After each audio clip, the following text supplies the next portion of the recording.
todo mundo teve bons sonhos, né? Com os campos relativísticos, né? Campos quânticos relativísticos. Aqui a gente começou a pegar pesado, né? Nós definimos os objetos assim, né? CL mais e CL menos, né?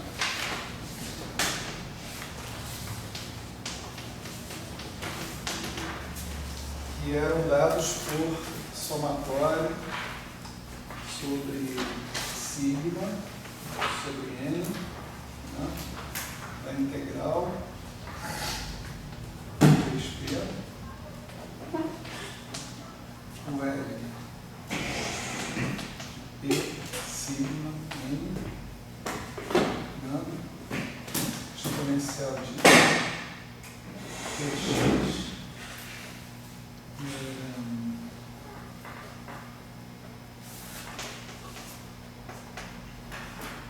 de P sigma n, né? E o CL menos era definido dessa forma. Mas a ideia era a gente utilizar combinações lineares dos operadores de aniquilação e criação com os coeficientes escolhidos cuidadosamente, de modo que esses operadores fossem tensores sobre uma dada representação do grupo de Lorentz, que se transformassem de uma maneira bem definida, que eles carregassem uma representação do grupo de Lorentz, né? Então, você pedia que o zero lambda alfa, né? Grupo de Lorentz, não, grupo de Poincaré, né? CL mais ou menos de x, o 0 a menos 1 de lambda alfa fosse somatório em L bar de L bar de lambda menos 1 se L bar de lambda x mais alfa, né?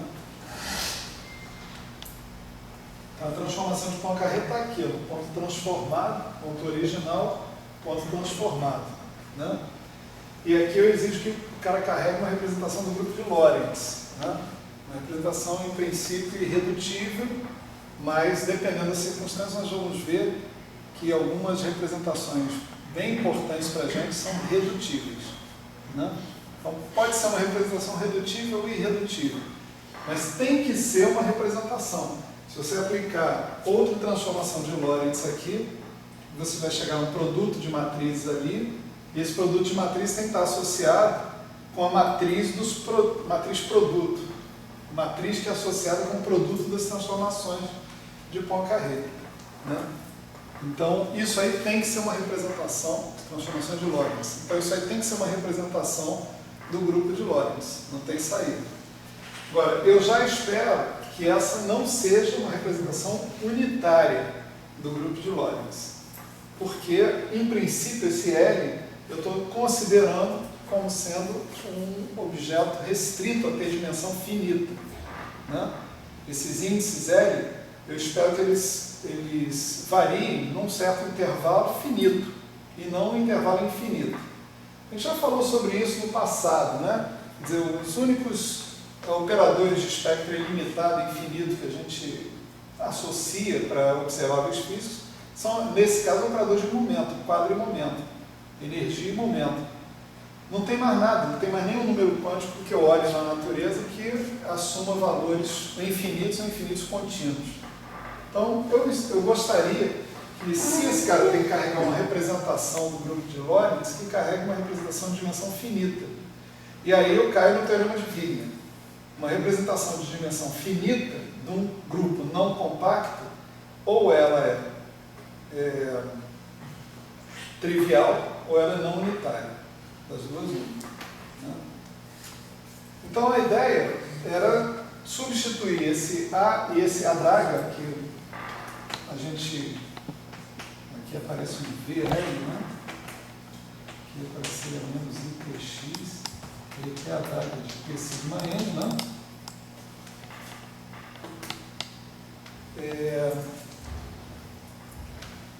A ideia é encontrar o L's e VL's que propiciem que essa regra de transformação seja seguida para esses objetos. Por quê? Porque a lei de transformação original dos operadores de criação e aniquilação é uma lei de transformação muito complicada. Não é fácil imaginar como é que você vai montar escalares, né, de Poincaré usando os A e H puros, do jeito como eles foram apresentados para a gente, né? Então, a ideia foi, vamos considerar combinações lineares desses caras e um pouco essas combinações lineares se transformam de uma forma bem definida. E vamos ver o que a gente obtém com isso, né? Faltou aqui um fator essencial, né?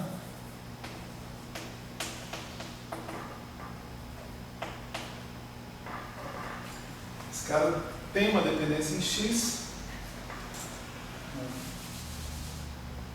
Isso aqui é um spoiler. Tem uma dependência em X que está carregada aqui dentro, né? Quando a gente substitui isso aqui, aqui a gente encontra uma condição de compatibilidade, né? Para os ULs e para os VLs. Só relembrando a condição que a gente encontrou, né? Isso aqui, né? Somatório, sigma bar, UL de lambda x mais alfa, P lambda, sigma bar n, de sigma bar sigma, JN,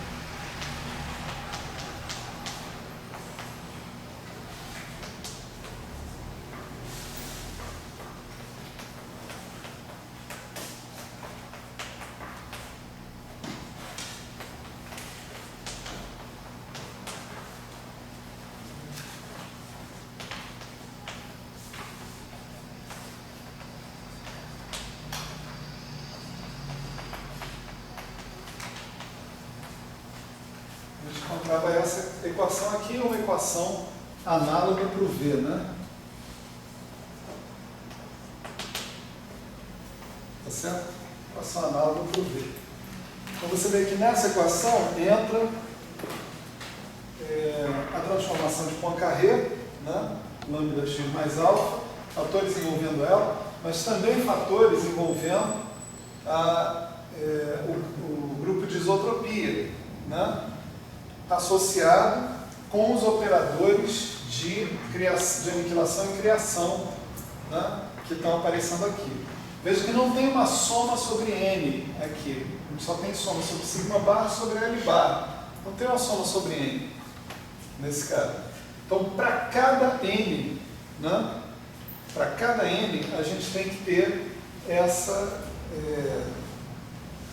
condição aparecendo, né? E o que significa que para cada tipo de partícula que eu estou considerando, eu tenho que ter uma condição como essa. Certo? Aí a gente começou a explorar um pouco, né, essas condições. A gente particularizou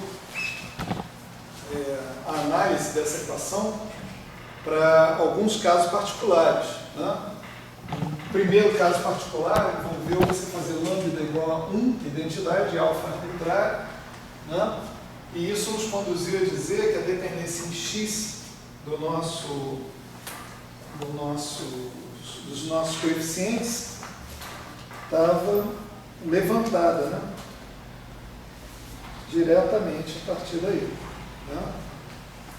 Ou seja, você tinha aqui o L, né?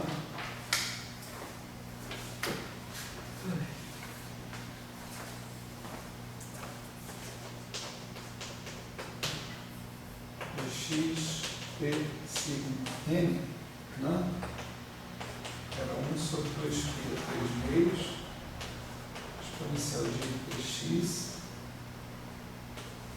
vezes o L de 0, P, sigma, N. Certo?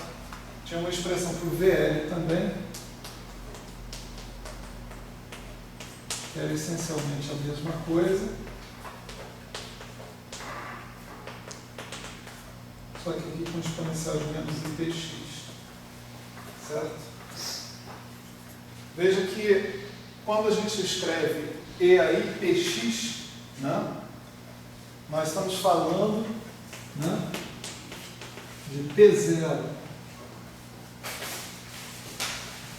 x0 menos P escalar x. Então nós estamos falando da coisa quadridimensional, realmente. Só que implícito aqui está que o P0, tá, é raiz quadrada de P2 mais M2, ou se M2 chegou a zero, módulo de P. Né? Então eu estou trabalhando o tempo inteiro com quadrivetores cuja componente zero está vinculada às outras componentes. Tá certo? Eu tenho liberdade para escolher as outras componentes do vetor, ok, só que eu não tenho liberdade para escolher a componente zero. Certo?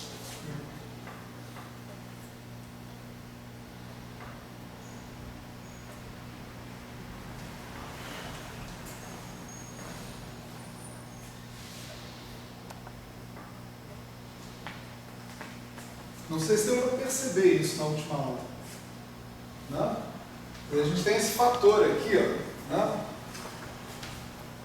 Exponencial de I, lambda P escalar alfa, né? A gente fez lambda igual a 1 e alfa igual a infinitesimal. Então aqui você tem as quatro componentes do cara, mas nessa forma está implícito que o P0 é raiz quadrada de P2 mais M2. Então você encontra uma equação diferencial para o L, que diz dmi de UL é igual a Pmi UL. Né? Uma coisa assim. Tá certo? Só que o P0 é raiz quadrada de P2 mais M2. Isso está desde o início colocado. Certo? É a mesma coisa para o VL, né? E aí a gente fez uma outra hipótese, né? Isso aqui levantava a dependência em X do cara. A outra hipótese que a gente pensava no P, nesse P que está aqui, como sendo um P fixo, né? Aquele caminho, né? M0, e aí você imaginava a tua transformação lambda como sendo um boost padrão que pega o nosso momentum fixo e leva no momentum QMI genérico. E aí a gente foi capaz de concluir com essa análise que essa dependência que está aqui, né, aparecia também totalmente levantada. Né? Quer dizer, o L de P sigma N, né, era igual a raiz de N sobre P0, somatório de L barra, de L barra, de L de Q, por L barra, de 0, sigma N. Certo? Esse D de L barra, né, esse D que está aqui é a representação que você colocou o campo. Né? O campo tem que se transformar por essa representação. Né? O que está querendo dizer ali é a matriz D de L barra que está associada com o boost que leva KMI em QMI. Então é o boost padrão, Q não, P, né? P. É o boost padrão nessa representação, na representação de Freixo, seja ela qual for. Certo? Então isso levanta mais uma dependência, dependência em P desse cara. Resta levantar as dependências em sigma e uma eventual dependência em N. A gente vai ver que fator multiplicativo que não há o que fazer. Né? Para levantar a dependência em sigma, né, aí a gente fez outra particularização. Aqui também nós temos uma equação análoga para o VL, certo? A equação análoga para o VL. Então, a gente fez outra particularização, que foi novamente, né, considerar o nosso momento um padrão, caminho a M000, tá certo? Mas considerar uma transformação de Lorentz que seja uma rotação. E ao considerar a transformação de Lorentz que é uma rotação, o nosso W de lambda P, que aparece aqui na condição, é a própria rotação. Então você tem que trabalhar com a representação do grupo de isotropia, né, no caso de partículas de massa diferente de zero, associada com aquela rotação em particular que a gente está considerando.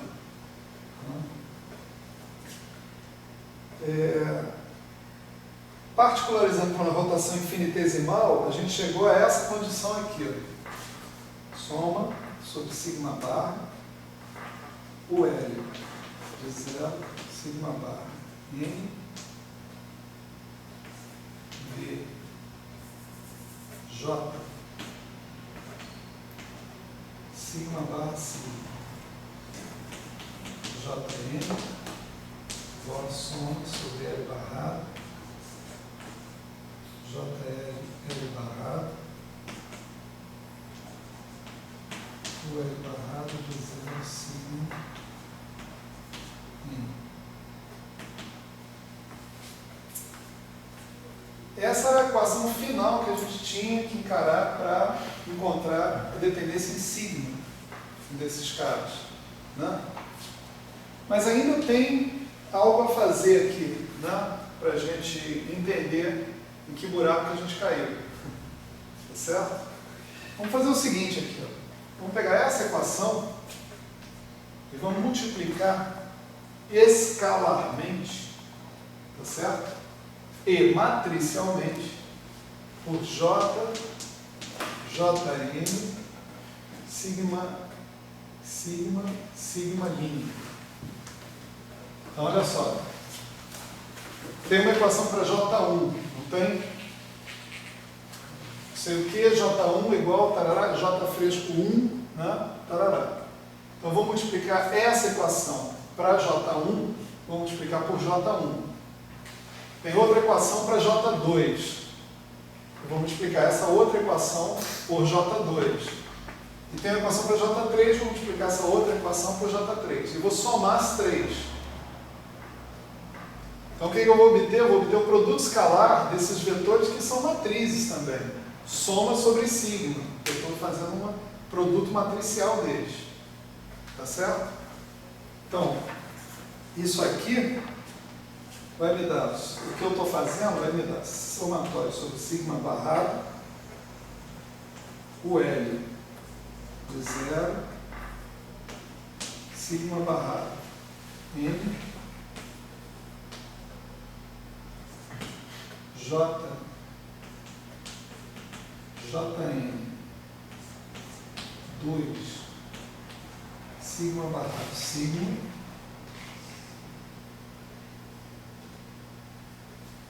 certo?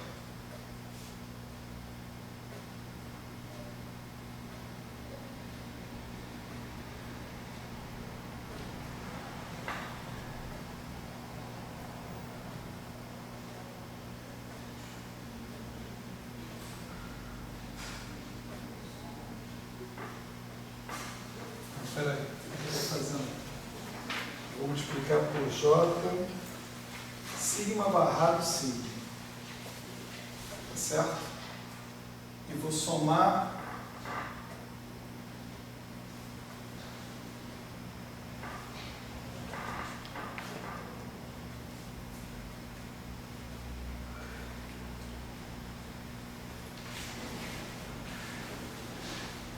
isso aqui não é outra coisa. Vamos fazer devagarinho. Sigma N. Então, não vou fazer isso assim não. Vou falar J, sigma barrado sigma, escalar, J, Jn, sigma, sigma linha, soma sobre sigma. É sigma, sigma linha ou sigma barrado, sigma linha? Tem que ser sigma, sigma linha, né? Sigma, sigma linha. Sigma que é o índice livre aqui. Então, ali tá. Sigma. Agora eu vou botar do outro lado. Sigma. Né? Do outro lado vai ficar isso aqui, somatório sobre L barrado, J, L barrado. Aí eu vou ter escalar, J, JN,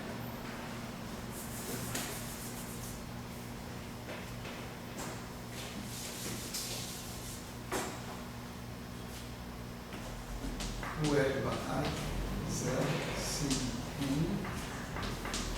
J, JN,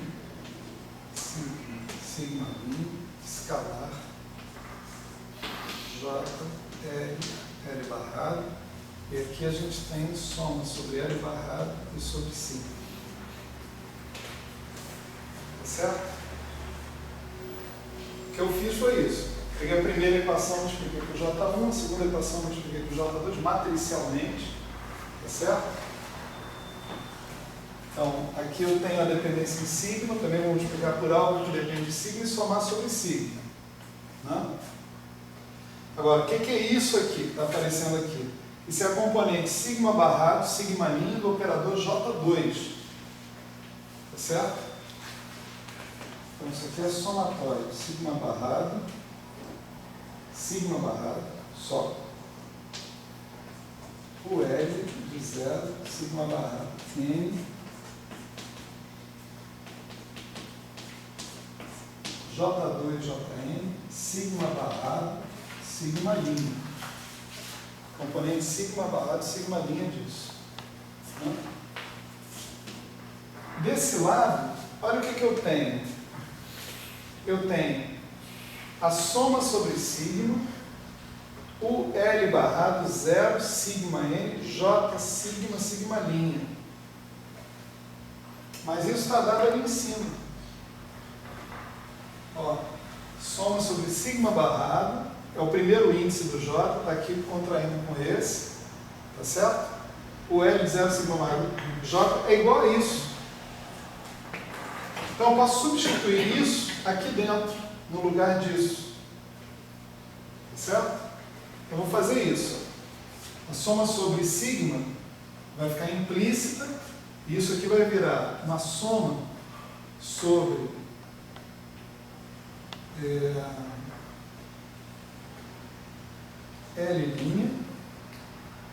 L barrado. Aqui eu vou ter um J, L barrado, L', o L' de 0,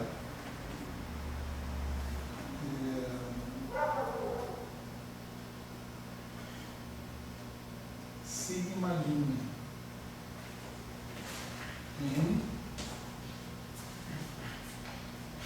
escalar, J, L barrado. Está claro isso, gente? Peguei, substituí de novo. Isso que está aqui, com outro índice, com sigma ao invés de sigma barrado, ele está aqui. Então, peguei aquilo que está ali, substituí por isso, aqui embaixo. Mas agora eu tenho um produto escalar de J, L barrado, escalar J, L barrado, L'. Isso é um produto matricial do J fresco, né, ao quadrado. Né? Isso aqui é o somatório sobre L', né, do J2, L', o L' de 0, sigma N.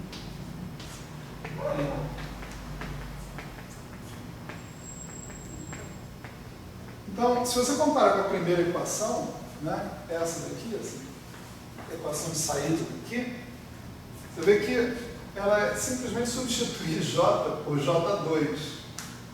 Né? De um lado, isso aqui vira J normal 2, do outro lado, isso aqui vira J, normal, J fresco 2. Foi isso que aconteceu. Né? A equação te dá essa possibilidade. Né? Agora, no caso do grupo de isotropia, né, esse JN, né, esse JN, ele indica uma representação irredutível do grupo de rotações. Numa representação irredutível, naturalmente de dimensão finita, do grupo de rotações, quanto vai J2, JN? JN mais 1. Tá certo? Vezes a delta de sigma barrado, sigma linha.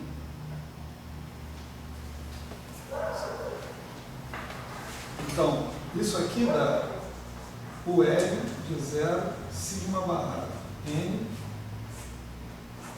JN mais 1, delta, sigma barrado, sigma linha, somatório, sigma barrado.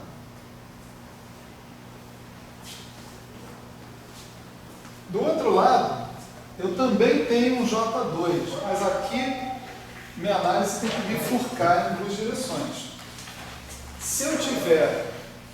Se essa representação do grupo de Lorentz contiver uma representação irredutível do grupo de rotações, vamos lá. Uma rotação é uma transformação de Lorentz. Tá certo? Tipicamente, a gente tem rotações em 4 dimensões. As matrizes de rotação em 4 dimensões, por exemplo, elas são indicadas por matrizes que são assim: 1, 0 nessa linha, 0 nessa coluna, matriz de rotação aqui, né? Essa representação é redutível e irredutível em se tratando de rotações. Redutível. Redutível, exatamente. É redutível porque ela é exatamente uma diagonal de blocos, 1 por 1, 3 por 3. Então ela é uma representação redutível. Há outras representações do grupo de Lorentz onde as rotações estão em representações irredutíveis. Tá certo? Quando você tiver uma representação redutível, a análise é uma. Quando você tiver uma representação irredutível das rotações dentro da representação do grupo de Lorentz, a análise é outra. Vamos supor que esse seja o caso, tá certo? Que não seja esse exemplo que eu dei para vocês. Né? Então, vamos supor que isso aqui seja uma representação irredutível. Se isso aqui for uma representação irredutível, então esse cara daqui também, né, vai ter que ser lambda mais 1, delta, L'. Isso é geral. Né? Eu não sei qual é o alto valor associado com J2. Eu não sei qual é o spin dessa representação. Spin no sentido do grupo de rotações, por enquanto. Né? Eu não sei qual é o spin dessa representação, mas vamos supor que seja spin lambda. Se for spin lambda, então J2 tem que valer lambda mais 1, delta L', caso a representação seja irredutível. Caso a representação não seja irredutível, né, aí a situação é assim.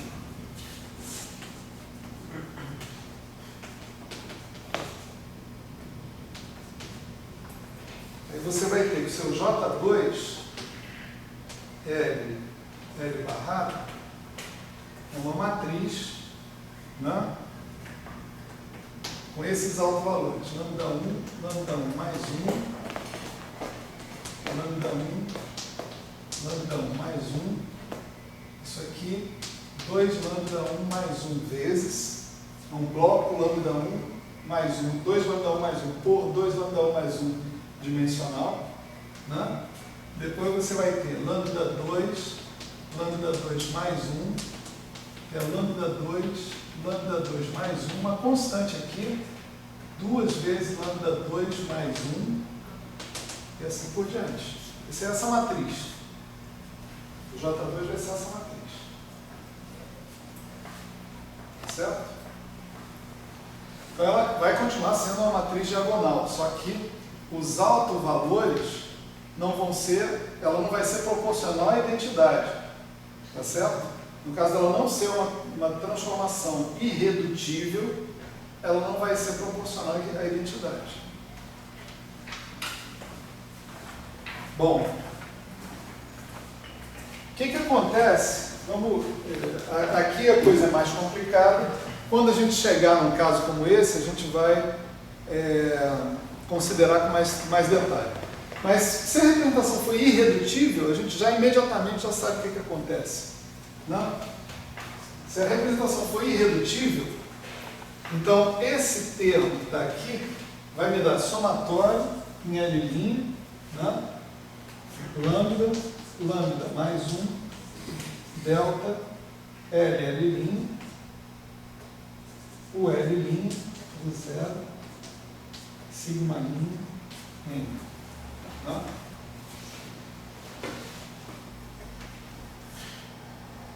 Faz as deltas dos dois lados, daqui a delta em sigma vai matar a somatória em sigma, você vai ficar com o L de 0, sigma' N, vezes Jn mais 1, isso vai ser igual ao UL também, porque aqui tem a delta de L' vai matar o somatório em L', né?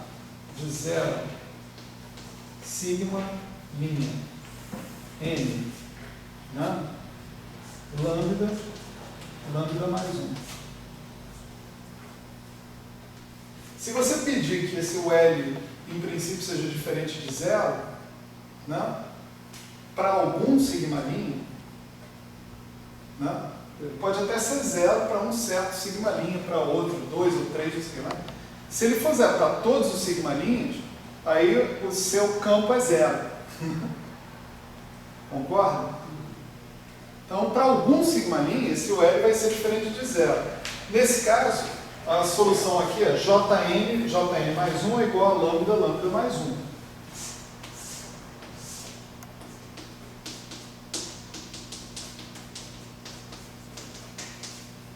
Solução disso daqui, já que tanto Jn quanto lambda tem que ser positivos, é Jn igual a lambda. Sabe o que isso significa? Isso não é que nem o Tadeu Schmidt, não, fantástico. Nada. Significa o seguinte: o que é essa droga de Jn que está aparecendo aqui? Jn veio daqui, ó. Certo? Jn veio daqui. Esse Jn é o spin da partícula indexada por N. Então, está ligado com a transformação do campo. Isso. A representação. Exatamente isso. Isso aqui, o Jn é o spin da partícula que é criada ou aniquilada pelos operadores de criação e aniquilação. Esses operadores de criação e aniquilação associados com esse N criam ou aniquilam uma partícula de spin Jn. Lembrem-se que nós estamos fazendo análise aqui para massa diferente de 0. Para massa igual a 0, tudo tem que ser revisto. Certo? Mas para massa diferente de 0. Então, Jn é o spin da partícula que eu estou criando ou aniquilando com A e a adaga. Tá certo?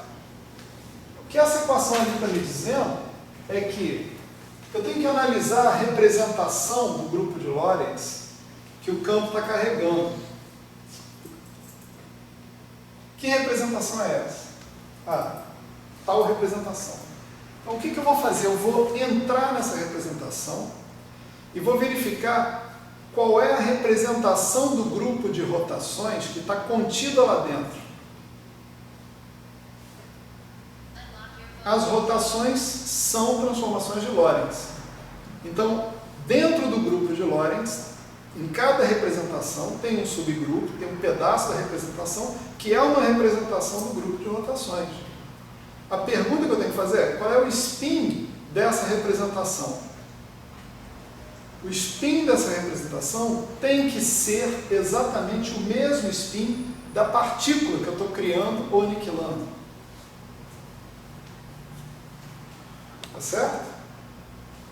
Então, o campo,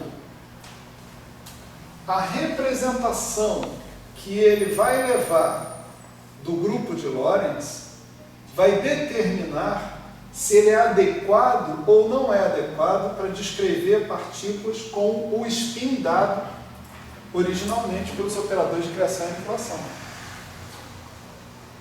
Se a representação de Freixo não tiver o spin Jn dos operadores de criação e aniquilação, ela não pode descrever. Acabou, você tem uma inconsistência, né? Não sei se dá para perceber, né? Se eu falei, eu tenho uma representação irredutível de grupo de rotações dado dentro do D. Então, dada essa representação irredutível do grupo de rotações, o lambda, o spin dessa representação, tem que ser igual ao spin da partícula que está sendo criada ou aniquilada. Tem que ser. Senão, essa construção não pode ser feita. Eu tenho que voltar e botar outra representação ali no meio. Há representações que conseguem descrever partículas de spin Jn e há outras que não.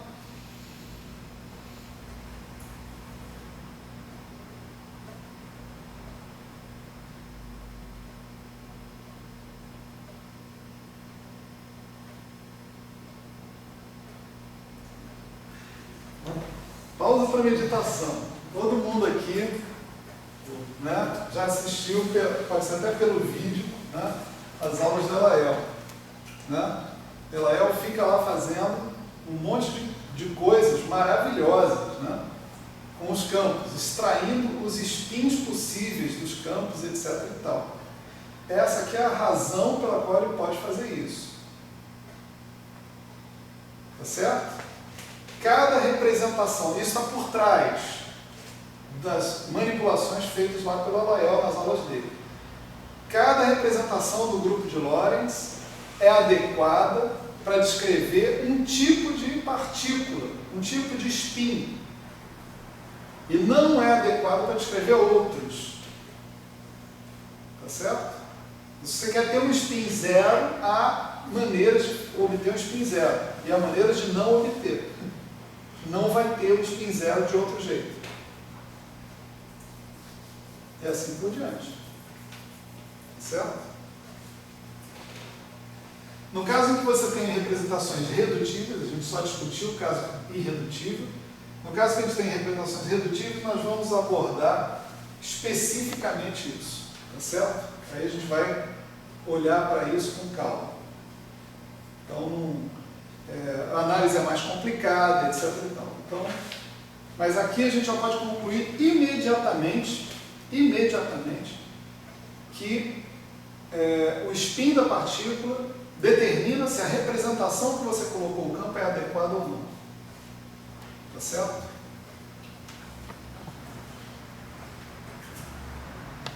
Então, isso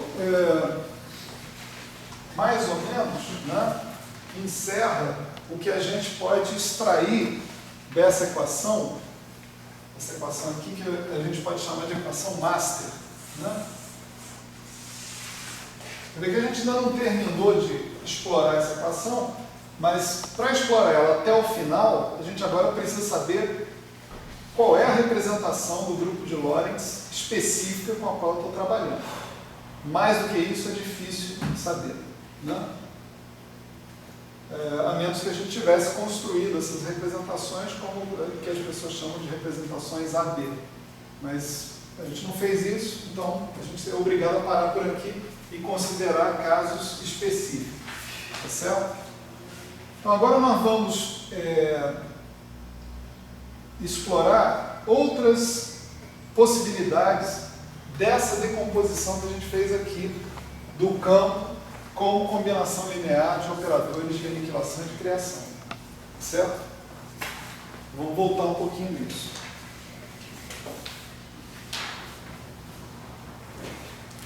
Deixa eu compactar um pouquinho aqui a história.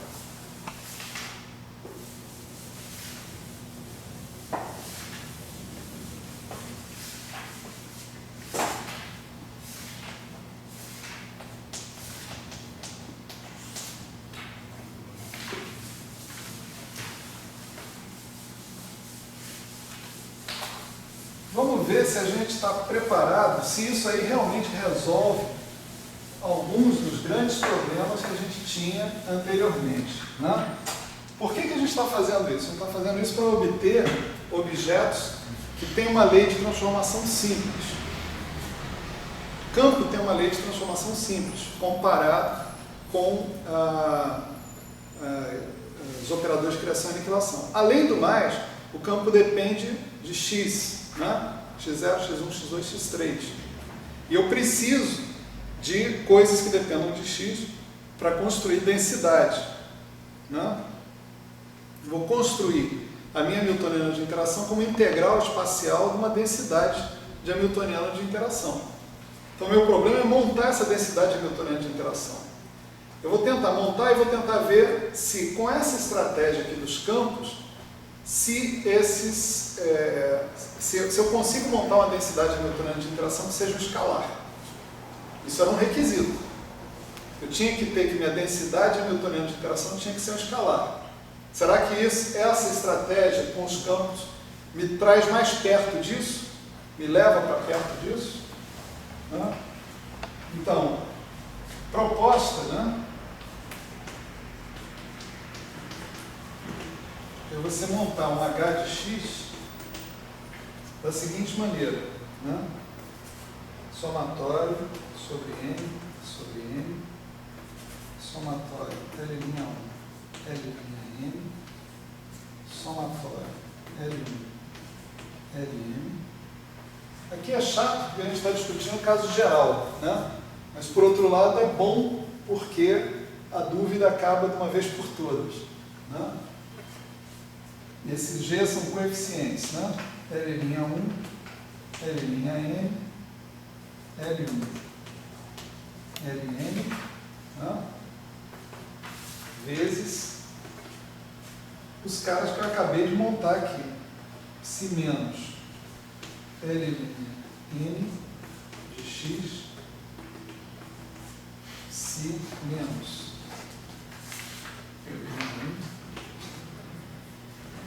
Ln de x, Psi mais L1 de x, Psi mais Ln de x. Então, a ideia toda é a seguinte: eu quero montar o meu operador como sendo uma combinação linear de operadores de criação e aniquilação. Combinação linear não. Uma soma de todos os produtos possíveis, de todas as potências de operadores de criação e aniquilação. Não era isso? Com coeficientes aí, arbitrários, dados, etc. e tal. Bom, se os campos são combinações lineares de A e de AW, né, faz sentido eu considerar isso aqui, botar os psimenos na frente, porque os psimenos são linearmente dependentes de AW, os psimais depois, que são linearmente dependentes do A. Então isso daqui está mais ou menos na forma que eu queria, né? Ele é uma soma de todos os produtos, de todas as ordens de operadores de criação e aniquilação. Tá certo? Ou, se eu quiser, eu restringo, vou até uma certa ordem aqui, não tem problema, né? Mas eu vou aqui quanto eu quiser, com quantos índices eu quiser, com quantos campos eu quiser. Tá certo? Quem são esses Gs? Gs são constantes, que inicialmente, pelo menos, eu não quero ter nenhuma condição sobre eles. Mas eles, sozinhos, eles já trazem condições sobre si mesmos. Porque eles dependem desses índices, L'1, L''n, L1, Ln. Tá certo? Esses índices são índices de representação do grupo de Lorentz. Então, esses Gs, eu já sei que são caras que vão carregar representações, produto tensorial do grupo de Lorentz. Tá certo? Em princípio, representações bem complicadas, redutíveis, se for o caso. Né? Mas eles vão carregar, porque eles dependem desses índices aqui. Eu posso esperar de tudo deles, em princípio. Né? Bom, a pergunta aqui é a seguinte, né? Se eu fizer o zero de lambda alfa, h de x, o zero a menos 1 de lambda alfa, o que eu teria que obter é o h de lambda x mais alfa, não é isso? Então vamos fazer. Vamos colocar o zero a menos 1 aqui, tá certo? Então vai ficar o zero, isso aqui é tudo coeficiente, né? Então vai ficar o zero a menos 1 aqui. Aí você pode inserir o zero a menos 1, o zero, entre cada um dos psis que estão aqui e transformar cada um desses caras. Não é isso? No final, você compara com o que você deveria obter do H, que deveria estar no ponto lambda x mais alfa. E vamos ver se isso aí é satisfeito ou se alguma condição tem que ser colocada. Tá certo? Então, estou fazendo isso. Estou multiplicando desse lado por o zero, desse lado por o zero menos 1, e entre cada psi menos e psi mais, eu estou colocando o zero a menos 1 vezes o zero. Então, cada um, o zero psi, o zero a menos 1, eu sei como é que transforma. Estou impondo que transforma daquela maneira, carregando uma representação. Tá certo? Então, o que eu vou obter aqui? Eu vou obter, né, do lado esquerdo dessa equação, eu vou obter o seguinte: isso aqui, né, vai ser somatório em M, somatório L'1, N, somatório L1, Ln, do nosso G, L'1, Ln, L1, Ln, e aqui eu vou ter somatório L barra linha 1 até L barra linha N. Somatório L barra 1, L barra N, dos Bs, que são as representações carregadas pelos campos. L linha 1, L barra linha 1, de lambda menos 1, D, 1 para cada campo, hein? Olha que merda. L linha N, L barra linha N, de lambda menos 1, D, L1, L barra 1, de lambda menos 1, D, Ln, L barra N, de lambda menos 1, multiplicando, né, o psi menos L barra linha 1, de lambda x mais alfa, psi menos L barra linha N, lambda x mais alfa, psi mais L barra 1, lambda x mais alfa, psi mais L barra N, lambda x mais alfa. Então, isso aqui é esse lado da história. Tá certo? Isso aí eu estou fazendo aquilo. O zero, esse cara, o zero menos 1, né? Ele é somatório L barra de D de L barra, psi de L barra. Estou fazendo essa substituição para cada um dos caras. Então vai aparecer um D para cada psi desses. E o psi vai mudar de argumento. É o psi de lambda x mais alfa. Tá certo?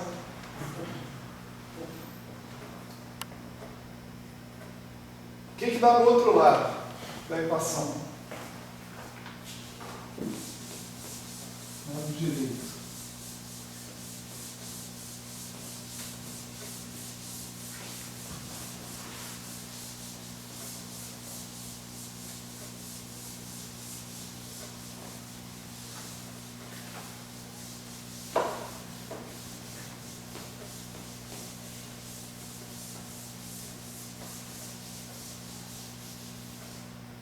Então, do outro lado da equação, é esse lado que está aqui, eu posso copiar esse cara que está aqui, só que trocando x por lambda x mais alfa. Né? Vai dar soma, tarará, g, tarará, e os psis menos lambda x mais alfa, tarará, psi mais lambda x mais alfa, tarará. Não estou botando zinco, estou botando nada. Né?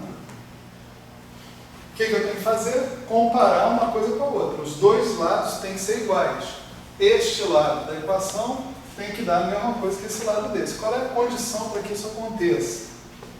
Né? A condição para que isso aconteça é que toda essa tralha que está aqui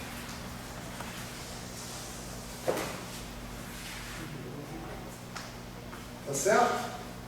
Se reduza ao G. Não é isso? Então, você tem que ter que o somatório, não é? Em L'1, L'N, L1, Ln, do G, L'1, L'N, L1, Ln, né? Tenho mais somatórios aqui no meu história. Eu tenho somatório em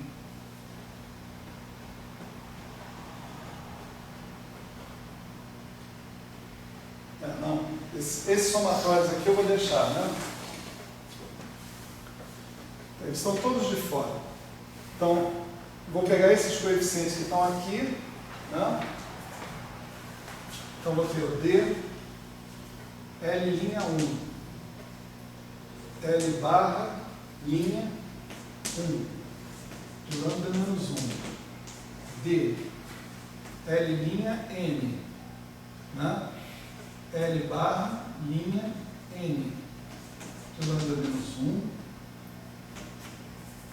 vezes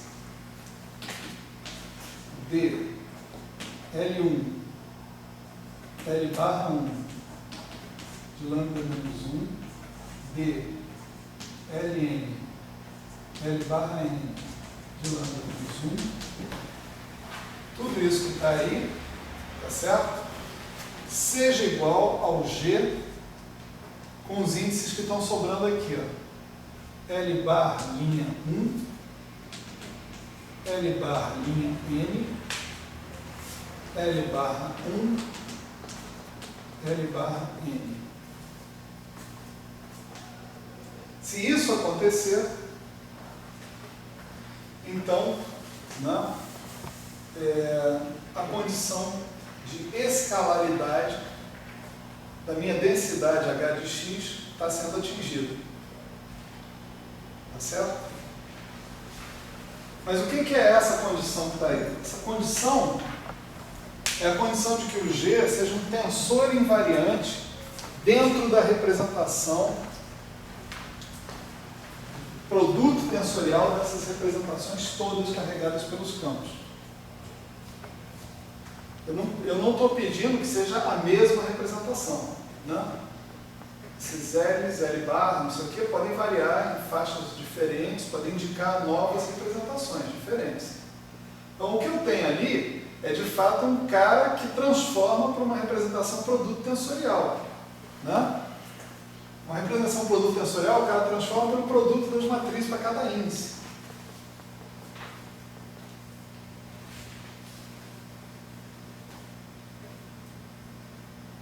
A condição que está aqui é que esse G seja um tensor invariante. Em geral, isso aqui não é igual a G, isso aqui é um G'. Tá certo? O que eu estou falando aqui é que o G é um tensor invariante, então não é G' não, é o próprio G. A gente conhece tensores invariantes por aí, né? Por exemplo, eta mini. Eta mini é um tensor invariante pela representação quadridimensional original do grupo de Lorentz. A gente tem isso, ó, lambda, mi alfa, lambda, mi beta, eta mini, eta alfa beta. Não é? Isso daqui é exatamente a condição, lambda transposto eta lambda igual a eta, né? Mas olha só, esse lambda é uma representação do grupo de Lorentz. A representação mais básica que a gente conhece, né? A fundamental, a que define, mas é uma representação. Então, estou dizendo o quê? Ó? Que o lambda, transformando a matriz eta para cada índice com a sua própria representação, me dá a própria matriz eta.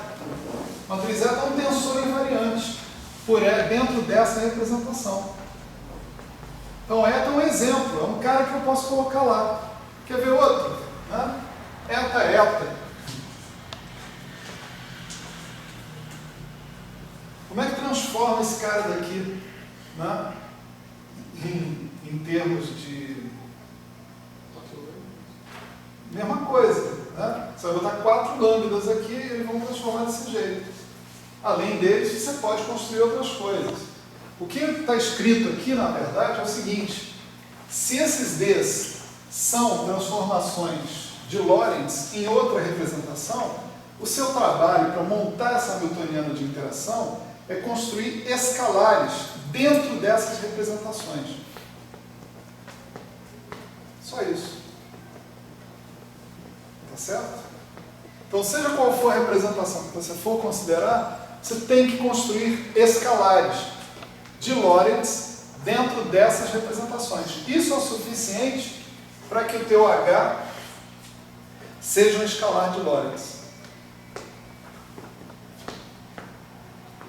Tá certo? Então, ponto para a estratégia de campos.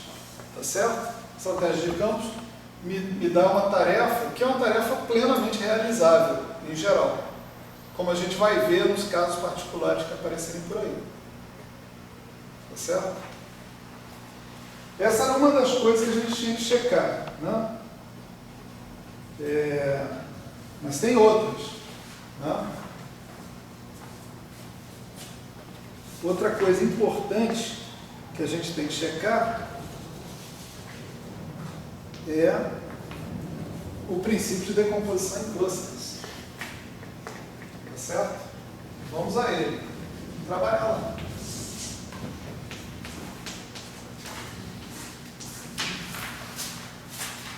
Pergunta: construir o meu hamiltoniano de interação desse jeito que está aí,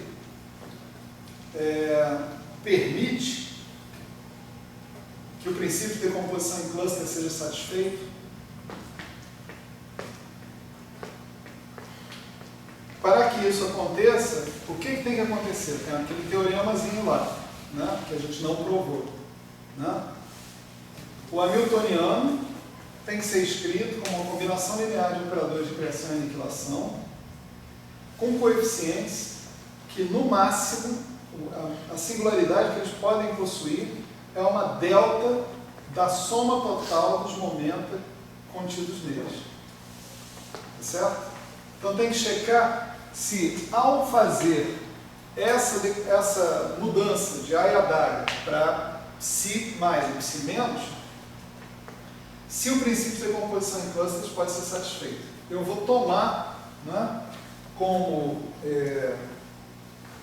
a minha proposta de hamiltoniano de interação é essa proposta aqui, ó, essa mesmo. Ou seja, que o H seja um polinômio nos campos, em psi menos ou psi mais. Tá certo? Então, vamos tomar isso aí.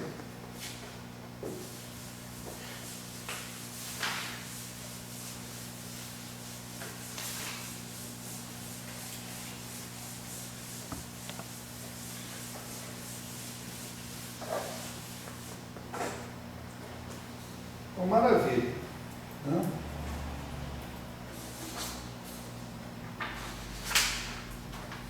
Então, para trabalhar esse negócio, nós vamos fazer o seguinte. Nós vamos substituir nessa expressão que está aqui, essas expressões que estão aqui. Certo? Vamos substituir. Só que agora nós vamos considerar que o nosso a dependência em x desse cara é do tipo EAI-PX. Nós já fizemos isso, nós já vimos, né, que a dependência em x dos caras tem que ser EAI-PX. E a dependência em x dos V's tem que ser EA menos IPX. Tá certo? Então o que vai acontecer quando eu substituir todos os psi L1, Ln, L1, Ln de x aqui embaixo? Eu vou ter uma parafernália de coeficientes, tá certo? Um somatório, um integral, um diabo a quadro. Vou ter uma parafernália de operadores de criação e aniquilação, mas a estrutura geral disso vai ser essa daqui. Eu quero que vocês concordem comigo, né? Vai ser integral, perdão, a gente está falando do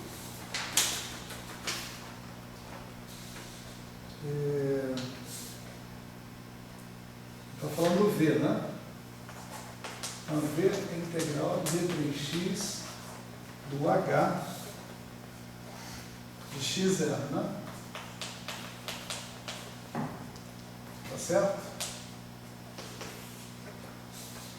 Então, integral em d3x do h de x0, a estrutura dele vai ser isso aqui, somatório em n, integral d3 P'1, d3 P' n, d3 P1, d3 Pn. De onde vem essas integrais? Cada campo aqui carrega uma integral, num momento diferente. Tá certo? Então, cada psi menos, né, vai carregar uma integral em D3 P'1, P'N. Os P'ninhas eu estou associando com psi menos. Os P+, os P's eu estou associando com psi mais. Tá certo? Do que mais, né? Somatórios poderiam estar fora aqui, mas eu vou manter aqui dentro só para sigma linha 1, sigma linha n, sigma 1, sigma n, n linha 1, n linha n, n1, n. Novamente são somas para cada campo que aparece lá, né? E aqui vão aparecer os operadores de criação associados com os psi menos. Então vai ser a de P'1, sigma linha 1, n linha 1, até o H de P'N, sigma linha n, n linha n. Depois vão vir os As de Pn, sigma n, nn, e o A de P1, sigma 1, n1. E aí vem o imenso coeficiente, né, que envolve, isso aqui é EAI-PX, o L de P sigma n. Né? Eu vou deixar essa parte aqui para o final. Né? Um imenso coeficiente vai envolver os produtos desses ULs. Tá certo? Eu vou chamar esse coeficiente de V, ou Mi. Ah, que legal, não é H de xt?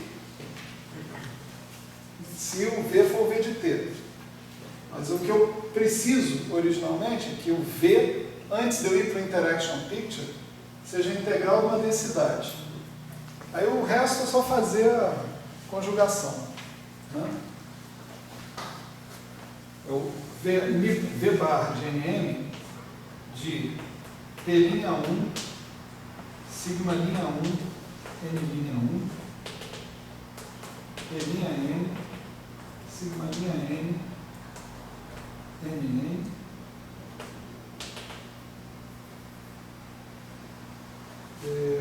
P1, sigma 1, N1, Pn, sigma N, Nn. Eu ainda não botei as exponenciais aqui na história, tá certo? Mas eu quero chamar a atenção que, mesmo sem botar as exponenciais, esse V barra, esse Mi barra que está aí de Nm, né, ele é uma função completamente regular dos momentos. Qual é a dependência dele nos momentos? A mesma dependência dos coeficientes nos momentos. A dependência dos coeficientes nos momentos são aqueles boosts padrão na representação de Fresco. Tá certo? Não tem nada de delta ali. Tem nada de delta. É totalmente regular, é polinomial regular, né? Dependente apenas da dimensão da tua matriz, da tua representação, mais nada. Então, dentro desse coeficiente aqui, Mi barra de Nm, dependendo disso tudo, isso aqui não depende, não tem nenhuma função delta de subconservação, seja lá do que for. Não tem nada disso dentro dela. O que está faltando colocar aí? Para cada campo, um fator exponencial de menos Ip' se for o psi menos, e exponencial de mais I'Px se for o psi mais. Tá certo? Então, é sempre P'1x, P'2x, P'3x, tá certo? O mesmo x. Então, os psi menos, eles vão contribuir com esse cara que está aqui, ó. Produtório de I igual a 1 até N, né? Exponencial de I, P'Ix. E os psi mais vão contribuir com isso aqui. Produtório, J igual a 1 até N, exponencial de menos I, PJX. Agora sim, agora acabou.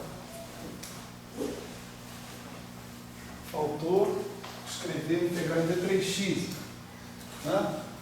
Eu só escrevi o h de x0 até aqui. Né? O integral em D3x pode passar por cima de tudo isso. Porque nada aqui depende de x. Só quem depende de x são esses camaradas aqui no final.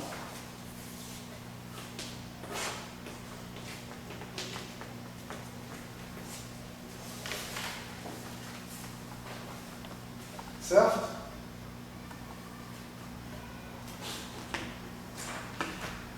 Maravilha. Bom, o produto das exponenciais é a exponencial da soma. E a soma dos P'Is é a soma de todos os momentos carregados pelos psi menos. Tá certo? Todos os momentos carregados pelos psi menos. Então, vamos analisar só esse fatorzinho aqui.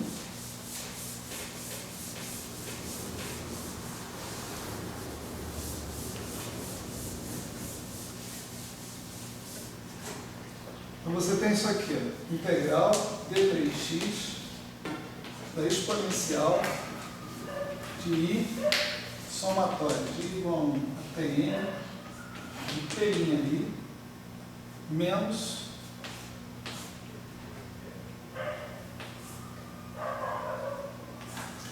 somatório J igual a 1 até N de PJ.